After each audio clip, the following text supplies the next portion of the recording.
나 북한 사람 아닌가 봐. 북한 기억이 안 나요. 중국을 드나드는 사람들은 불법 월경자라고 했는데 그들을 가차없이 총살하는 시기. 한국 드라마 봐도 총살하고 사람이란 게 통제하면 통제할수록 그 궁금증이 증폭이 되는 거잖아요. 그 한국 드라마들을 보기 시작한 거죠. 보이시던 와이프 컴퓨터로 CDR 구워서 그걸 그렇죠. 팔아먹으신 거예요? 근데 재미난 곳에 범난다고 이렇게 한국 드라마 팔아먹다가 왠지 잘못됐을 것 같은데. 시도 때도 없이 그래서 부부간에 흔히 할 때 좀 할까 하면 숙박금열이라 뭐 속도 내서 하면 고빈돌이라 뭐 공장 보이지도는 내려오래요. 탁 내려가 있거나 그 안에 들어가니까 나 빼고 다 있어요.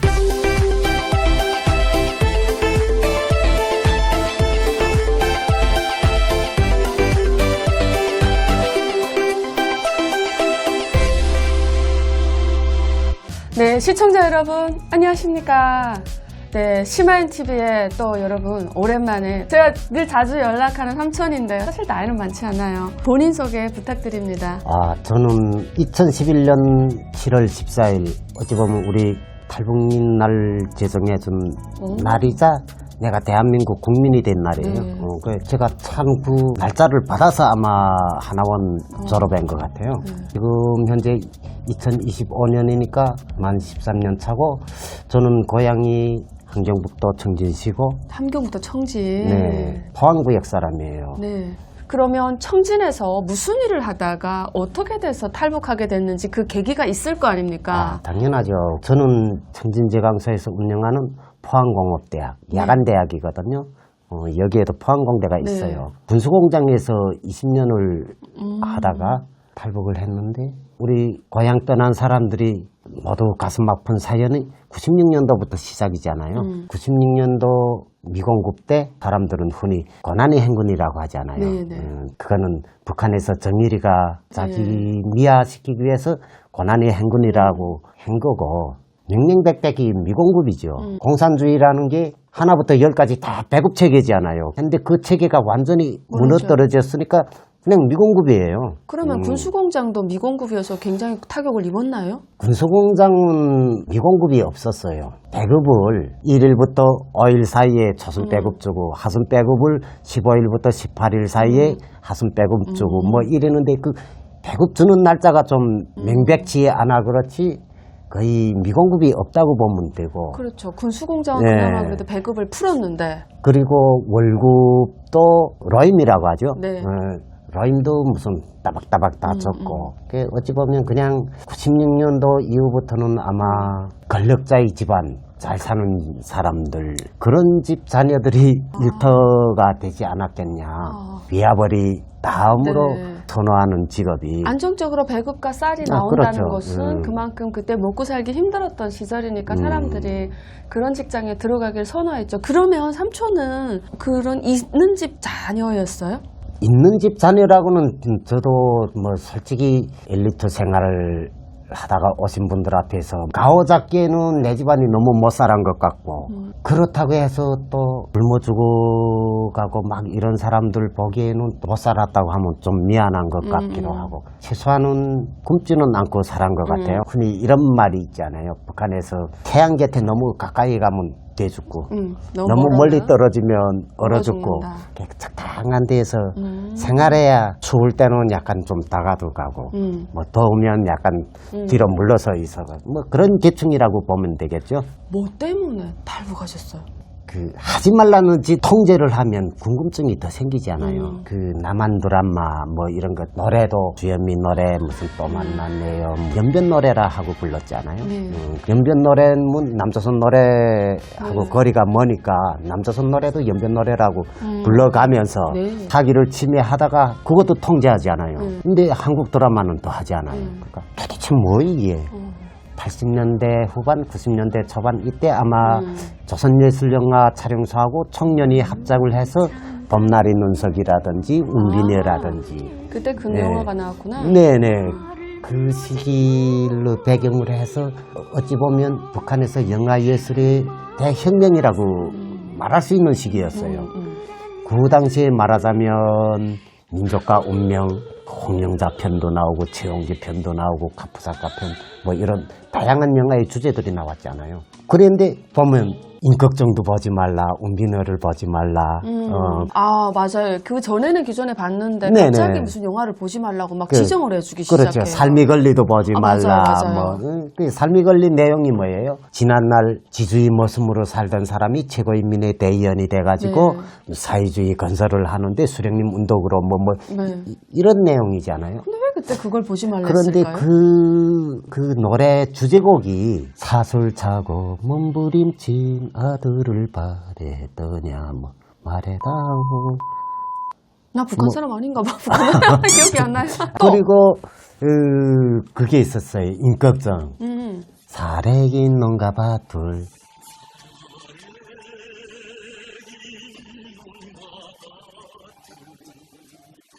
그 인격정이 그 내용 뭐 이런 걸 보게 되면 그거예요. 백정이 들고 일어나서 썩어 빠진 양반을 자유를 뒤집어 엎는 건데.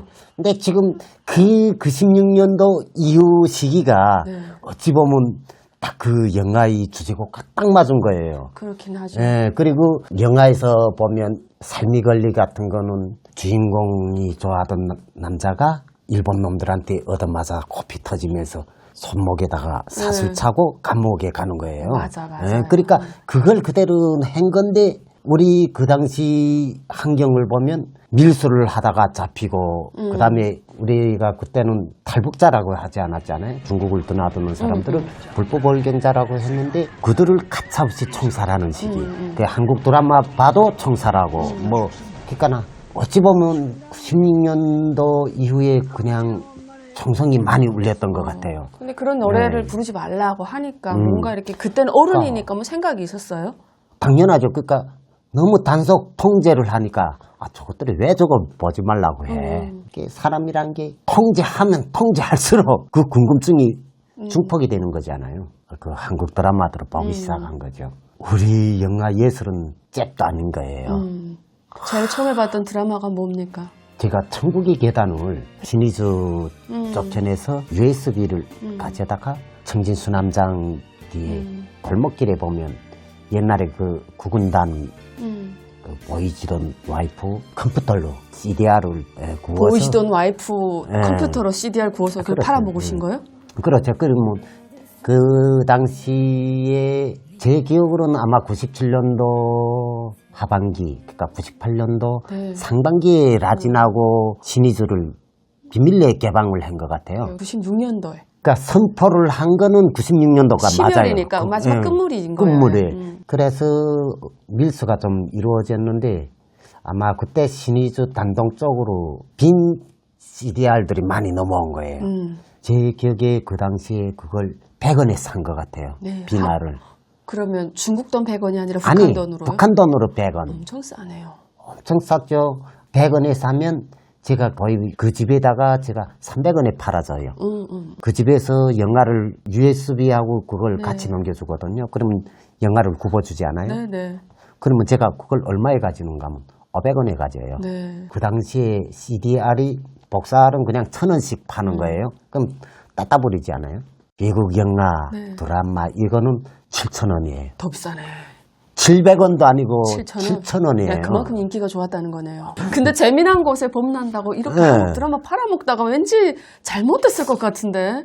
그렇죠. 그래가지고 그 당시에는 아마 권력이 좀 많이 작동을 한 것 같아요. 고양이 담배 뇌물로 그저 한두 막대기 정도 먹이면 용서받고 뭐 그럴 수도 있었고 했는데 그때는 조금 널널한 시기여서 네네, 보면 그렇죠. 법입도 없었고 주면 풀려나던 시기라 저도 대학교에서 99년부터 2002년까지는 무법천지였거든요. 99년부터는 진짜 정말 2002, 2003, 2004는 고등학교부터 그 시기가 어떻게 단속해야 될지 어떤 체계적인 이런 것도 없고 엄청 많이 봤던 기준이 시기가 없었죠. 단속 기준이 없은 거죠. 네, 그래서 무슨 처벌 기준. TF팀 같은 거 무슨 927 상무 그때가 없었어요. 그 이후에 막 상무가 조직이 되면서 막 군, 경 같이 해서 3명, 4명 팀으로 왔지. 맞아요. 그때는 그냥 뭐 보이부에 단속되면 뭐 뇌물 주고 안전부 단속되면 뇌물 주고 이러면 그냥 괜찮았던 그런 시절이었죠. 그 당시 뭐 시도 때도 없이 숙박검열 부딪히는 게 있고 CDR 구경을 하다가 네. 체포되는 장면도 있고 한데 그때 그 다니는 팀이 있잖아요. 네. 말하자면 인민반장, 그다음에 그 동네 보이지도원하고 그리고 파견되어 온 상무하고 네. 상무도 단기간에서 한 명이 나오고 보위기관에서 하나 나오고 그다음에 중앙정치대학 뭐 이런 식으로 해서 사회안전성에서 하나 나오고 이래서 3인 1졸로 내려오거든요. 그래서 한 6명씩 몰아다녀요. 인민반장에 동네 보이지도원에 네. 불악당 비선지 부문당 비선지 뭐 시도 때도 없이 그래서 부부간에 흔히 할 때 좀 할까 하면 숙박금열이라 뭐 입당할까 하면 세법비서 바뀌고 속도 내서 하면 구빈돌이다. 어. 뭐 그게 아마 그때가 유행어였을 거예요. 본인은 그런 어쨌든 그 드라마를 팔아 먹었기 때문에 어쨌든 문제가 빵 터졌던 사건이 있었어요? 있었죠. 홍콩 성령이 나오는 영화를 네네. 봤는데 저녁에 한 11명이 앉아서 봤어요. 진짜 떼거지로 봤네요. 녹화기에서 와이파이처럼 파장이 나가지 않아요. 아, 그렇구나. 그러면 옆에 집에서 잡아봐요. 아, 네네네. 옆에 집에서 뭐 보는구나 하는 거 알고서 우리가 조용할 때까지 자지도 않고 기다려서 보거든요. 네. 그때는 녹화기 열풍이 들어가지고 내일 당장 먹을 게 없어도 굶어 죽을 집이 돼도 집에는 흑색 텔레비에다가 녹화기는 다 있었어요. 테이프 녹화기도 있었고 네. CD 플레이어도 있었고. 그래가지고 친구들끼리 앉아서 저 옆에 집에서 잡아보니까 그냥 목남 비디오 그 노래 나오는 거에 조선예술영화 뭐 이런 것만 계속 상영하며 술을 마시는 거지. 그때가 아마 2004년 그 정도 됐으니까나 이 색 텔레비전에다가 무슨 녹화기 그다음에 북한에 전기 없으니까나 2kg짜리 거의 변압기 네. 그거 이렇게 쌍으로 해서 거기에다가 CDR로 한 배낭씩 메고 다니면 보여주고 팔아먹어요. 기본 한 툴, TV, 녹화기, 그 다음에 변압기 이렇게 해서 이거 통고 싸면 CDR 한 10개로 서비스로 이렇게 넣어주고 장사를 했는데 한 4개월이 지나서 공장 보이지도는 내려오래요. 탁 내려가니까나 그 안에 들어가니까 나 빼고 다 있어요. 11명인데 내까지 12명이죠. 후에 나와서 말하는 게 그거예요. 저 개새끼 자기네를 고발했다는 거예요. 밀고 했다는 거예요. 근데 문제는 뭐인가 하면 11명이 다 앉았는데 종이를 이렇게 내 사람 앞에 놓고 너네 그 술상에서 했던 소리들 적어라. 적어라. 그 시작이 누굴까 궁금하다. 엄청 궁금하죠. 그건 저도 지금 현재도 모르는 거예요. 네. 적어놓은 거 다 가져다 놓고 읽어보면서 야, 너 뭐 그때 무슨 이제 저 옆에 집에서 잘 때까지 조금만 기다리자 뭐 이런 말을 한 거는 어찌 안 적었냐? 응? 옆에 집에서 고발했나? 영화를 뭐 봤다는 거는 옆에 집에서 고발할 수 있어도 말하자면 그렇죠. 파장을 잡아서 볼 수 있는데 술상에서 마주 앉은 소리는 들을 수가 없지. 그 11명 중이죠. 그래서 그러니까 서로가 서로를 무심하는 무심하는 거지. 거지. 어쨌든 수습은 해야 되잖아요. 변소장 갔다 옵시다. 네. 저 급합니다. 그러니까 알았어 가. 그래가지고 나가가지고 매대에 가서 네. 고양이 담배. 두막대기 쌌어요. 영리한 보이지론 선생님은 다 보낸 거예요. 네. 이 새끼 분명 뇌물을 들고 올 것이다. 하고. 아닌 게 아니라 단둘이지. 어떻게 하면 됩니까? 그러니까 TV하고 녹화기, 변압기 가져오래요. 근데 어디다 팔아먹은지도 기억도 안 난다고. 그걸 이제 어떻게 가져오냐고. 그러니까 그걸 뺏고 싶었던 거겠죠. 이제는 뇌물을 거의라는 거지. 그 드라마, 그 TV나 이런 것까지 돈을 정말 다 받아 먹으려고. 담배 두막대기를 쓱 쯤에서 인간은 좀 넘어갑시다. 그러니까 이 새끼 뭐 이거 가지고 뭐가 좀 필요합니까? 그러니까 자기 상간이 자식이 결혼식을 하는데 네. 감자 한 몇 토리에 두부콩 뭐 얼마 해서 좀 달래. 그래서요. 네, 알았습니다.